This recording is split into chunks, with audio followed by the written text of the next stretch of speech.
कभी दैत्यों को छोड़कर देवताओं को भगवान कभी नहीं मारते।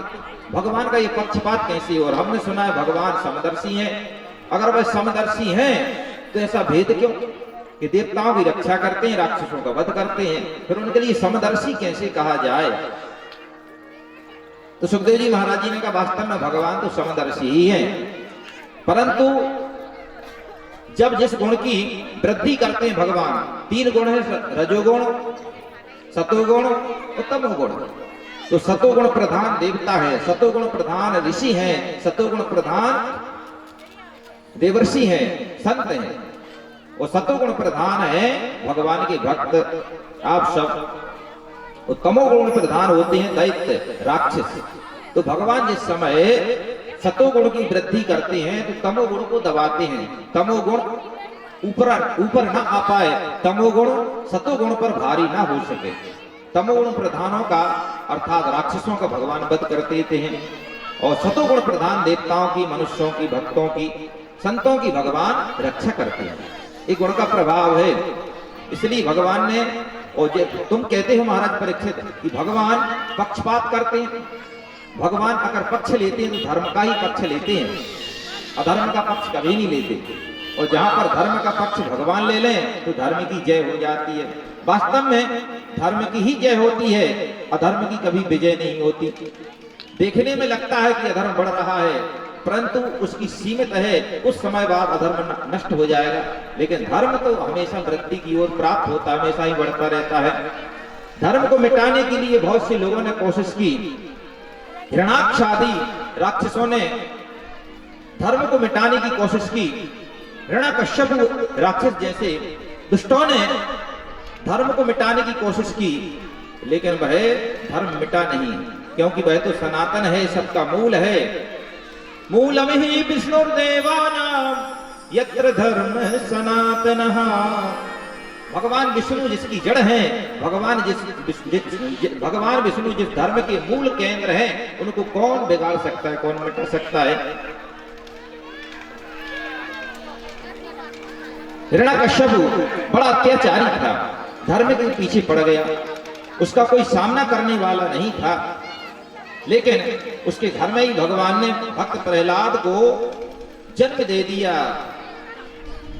हिरण्याक्ष को भगवान ने 12 बनकर मार दिया। हिरण्यकश्यप के मन में आया कि मेरे भाई को मारने वाला अर्थात भगवान विष्णु आज भी जीवित हैं, क्या करूं, कैसे बदला लूं?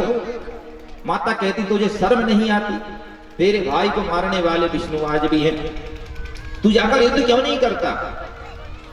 दिति माता ने हिरण्यकश्यप से कहा जाकर तू युद्ध क्यों नहीं करता? उसने कहा मैया हमारा भाई था, मारा गया, अब मारा गया कभी लौटने वाला नहीं है। वास्तव में तुम जिसकी बात करते हो वह शरीर तो नाशवान है, शरीर तो एक दिन नष्ट हो जाता है, परंतु इस शरीर के अंदर जो जीवात्मा है वह अजर अमर है, उसको कोई मार नहीं सकता, वह तो अजर अमर है। नयनम छिन्दन्ति शस्त्राणि नयनम दहति पावका न चैनम क्लिन्दन्त्यापो न शोष्यति मारुतः। उसको वायु सुखा नहीं सकती, जीवात्मा को हवा सुखा नहीं सकती, अग्नि जला नहीं सकता, शस्त्र काट नहीं सकता, वह तो अविनाशी परमात्मा का स्वरूप है। इसलिए जो हिरण्याक्ष के अंदर रहता था वह जीवात्मा आज भी है, और शरीर नष्टवान।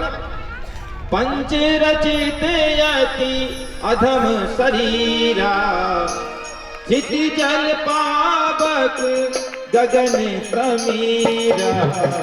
पंच रचिते यति अधम शरीरा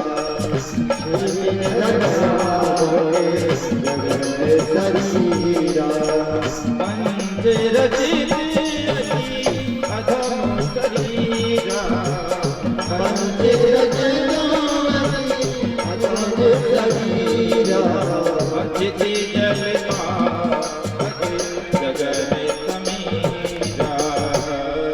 ये तो नाशवान शरीर है, पंच महाभूतों के द्वारा शरीर का निर्माण हुआ है। माता को ज्ञान दिया, माता ने कहा मुझे उपदेश देता, मुझे ज्ञान सिखाता है, मैं तुझे आज्ञा देती हूँ, जाओ तपस्या करो, तुम बलवान नहीं हो, विष्णु का सामना नहीं कर सकते सामने। ठीक है मैया, आदेश का पालन होगा। ये आखिर में हिरणाक्ष और हिरण्यकश्यप थे कौन? उन्होंने कहा ये भगवान के ही पार्षद हैं, दूसरे नहीं है। ये तो ब्रह्मपुत्र सनकादि ऋषियों ने इनके लिए श्राप दे दिया, पत्नो भवा, वैकुंठ में श्राप दिया। श्राप के कारण धरती पर आए, अत्याचार करने लगे। भगवान के भक्त थे, थोड़ी गलती हो गई, अपना कर्तव्य निर्वाह करते करते थोड़ी गलती हो गई तो गलती के माध्यम से उनके लिए ऋषियों ने इतना बड़ा श्राप दे दिया कि जाओ तुम राक्षस हो जाओ। भगवान विष्णु ने इनका पक्ष लिया। भगवान विष्णु ने कहा एतौ तौ पार्षदौ मय्यौ जयौ विजये विजय, दोनों मेरी पार्षद हैं। उन्होंने कहा प्रभु पार्षद तो इसमें कोई शक नहीं है, लेकिन उन्होंने गलती की है। तो भगवान ने कहा ये हमसे कब मिलेंगे? तो सनकादि ऋषियों ने कह दिया दो मार्ग हैं, अगर ये आपके भक्त बनेंगे तो 7 जन्मों तक पृथ्वी पर जन्म लेते रहेंगे, 7 जन्मों के बाद में इनका उद्धार होगा, वैकुंठ में दोबारा से आएंगे। अगर ये आपके दुश्मन बन गए, आपसे बैर करने लगे, तो इनका 3 जन्मों में उद्धार हो जाएगा। बोलो वृंदावन बिहारी लाल की जय। कहां 7 और कहां 3? आखिर इतना भेद क्यों? ये कौन सी बात है? अगर भक्त बनेंगे तो 7 जन्मों में उद्धार होगा, और आपके शत्रु बन गए तो 3 जन्मों में उद्धार हो जाएगा। तात्पर्य क्या है? तात्पर्य है कि अगर आपके भक्त बने गए तो आपको भक्त याद तो करते हैं, लेकिन उतनी तन्मयता से याद नहीं कर पाते। कभी कभी याद कर लेते हैं, अपना काम करते रहते हैं, सुबह शाम अगरबत्ती लगा देते हैं, घी की बाती से आरती कर देते हैं, जय हो प्रभु ठाकुर जी आपकी जय हो, सबको भलो करिए, फिर अपने काम में लग जाते, फिर सुबह शाम आ जाते याद। इसलिए इनका 7 जन्मों में उद्धार होगा अगर भक्त बन गए। अगर आपके शत्रु बन गए 3 जन्मों में, 3 जन्मों क्यों? कि दिन रात आपको चिंतन करते रहेंगे, इन्होंने मेरे साथ में ऐसा किया है, हमेशा आपको याद करते रहेंगे। वो वास्तव में शत्रु को ज्यादा याद करता है, उतना मित्र को याद नहीं कर पाता जितना वह दूसरे अपने शत्रु को याद करता रहता है। यथा वैरानुबंधेन मर्त्य तन्मयतामिया ना तथा भक्ति योगेन इति में निश्चितामति। नारद जी ने ऐसा कहा, मेरी ऐसी धारणा है कि दोनों स्थिति में भगवान को जीवात्मा याद करता है, भक्त की दृष्टि से कम कर पाता है और शत्रुता की दृष्टि से ज्यादा कर पाता है। इसलिए तुम्हारे पास में 2 ऑप्शंस हैं, तुम राक्षस बनना चाहते हो या देवता बनना चाहते हो, तुम भक्त बनना चाहते हो या फिर दैत्य बनना चाहते हो। जय विजय ने कह दिया प्रभु हम तो दैत्य बनेंगे, हमें शीघ्र ही जल्दी से जल्दी वैकुंठ की प्राप्ति हो। ये दोनों भगवान के पार्षद थे, सारा संसार जानता है।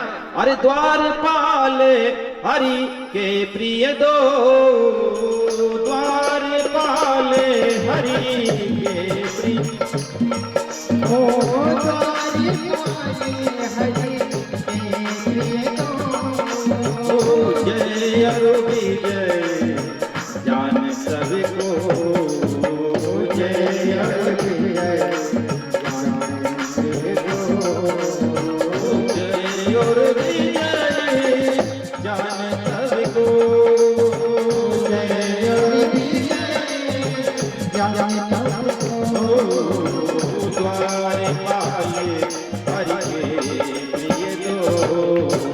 सारा संसार जानता है कि द्वारपाल भगवान के हैं। ऋषि के श्राप के कारण आए धरती पर, तो भगवान ने 12 बनकर हिरण्याक्ष का उद्धार कर दिया और नरसिंह बनकर हिरण्यकश्यप का उद्धार करेंगे। माता की आज्ञा से मंदराचल पर्वत पर गया, बड़ी कठिन साधना करी, भगवान का भजन करने लगा, ओम ब्रह्मणे नमः। हजारों वर्ष की तपस्या करते करते आखिर उसका तप सिद्ध हो गया। तीनों लोगों का भार संभालने वाले ब्रह्मा जी उनके सामने प्रकट हो गए। उसका शरीर नष्ट हो गया था, हड्डियों में से उच्चारण हो रहा था ओम ब्रह्मणे नमः। ब्रह्मा जी आए, ब्रह्मा जी ने अपने कमंडल का जल छोड़ा, शरीर बन गया दोबारा से। ब्रह्मा जी ने कहा उत्तिष्ठ भद्रम ते तपा सिद्धो शिकास्यपा वरदो हे मनु प्राप्तो ब्रियतामीप्सितो वरः। वरदान देने वालों में श्रेष्ठ तुम्हारे सामने प्रकट हुआ, हे काश्यप नंदन उत्तिष्ठ, खड़े हो जाओ। खड़ा हो गया, ब्रह्मा जी को प्रणाम कह दिया। नमाध्याय बीजाय ज्ञान विज्ञान मूर्तये प्राणेन्द्रिय मनोबुद्धि विकारे व्यतिमीवसे। हे आदि बीज, हे जगत के योनि, हे जगत के बीज, जगत को उत्पन्न करने वाले, ज्ञान विज्ञान की मूर्ति, हे ब्रह्मा जी महाराज, आपके चरणों में मेरा बार बार कोटि शह नमन। आप मन तथा प्राणियों को सब कुछ देने वाले हो, इसलिए मन से प्राणियों को सब कुछ देने वाले, सबके मन में रहने वाले, इंद्रियों में रहने वाले, प्राणों के ईश्वर हो, आपको नमस्कार है। ब्रह्मा जी ने ब्रह्मगृह वरदान मांगो, तो उसने पहले विचार किया, उसने कह दिया मुझे अमर कर दो, मुझे अमर कर दो, मैं मरूं ना। ब्रह्मा जी ने कहा ये हमारा विभाग नहीं है, ये हमारा डिपार्ट नहीं है। आया है सो जाएगा राजा रंग फकीर, को सिंहासन चढ़ चले, को बंधे पड़े जंजीर। जो संसार में आया, जिसका जन्म है, उसकी मृत्यु तो निश्चित है ही, उसको तो जाना ही है। बोलो वृंदावन बिहारी लाल की जय। संसार में तुम्हारा जन्म हुआ है, तुम्हें जाना पड़ेगा, कोई और वरदान मांगो।